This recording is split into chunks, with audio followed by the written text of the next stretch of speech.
അങ്ങനെ നമ്മുടെ ഗോമതിയുടെ അമ്മ പോലീസുകാരോട് പറയുന്നുണ്ട്, സാറേ എൻ്റെ മോൾ അങ്ങനെ ഒരിക്കലും ചെയ്യില്ല, എൻ്റെ മോൾക്ക് അങ്ങനെ ഒരിക്കലും പോരടിക്കാൻ കഴിയില്ല എന്ന് പറയുന്നുണ്ട്.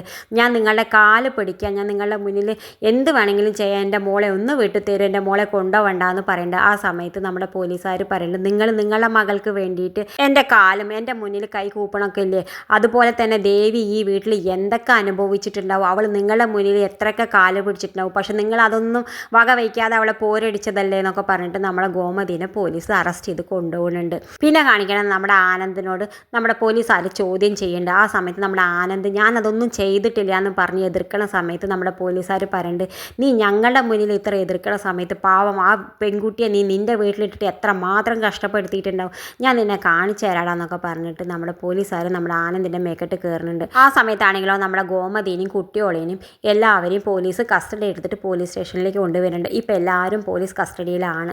എന്തായാലും ആ സമയത്ത് നമ്മുടെ ഉദയഭാനുവിനോട് നമ്മുടെ ശ്രീകല പറയേണ്ടത്, എന്തായാലും നമ്മൾ വിചാരിച്ച പോലെ തന്നെ കാര്യങ്ങളൊക്കെ മുന്നോട്ട് പോയി, എനിക്ക് വളരെയധികം സന്തോഷമാവുന്നുണ്ട് എന്ന് പറയേണ്ടത്. എന്തായാലും ദേവി അടുത്ത് തന്നെ ഇവരൊക്കെ പോലീസ് സ്റ്റേഷനിലാണെന്ന് അറിഞ്ഞിട്ട് അവരൊക്കെ പോലീസ് സ്റ്റേഷനിൽ നിന്ന് ഇറക്കി കൊണ്ടുവരാൻ അവൾ എന്തായാലും ഉറപ്പായിട്ട് എത്തും. ഇത് കാണിച്ചുകൊണ്ടാണ് ഇന്നത്തെ പ്രൊമോ അവസാനിക്കുന്നത്.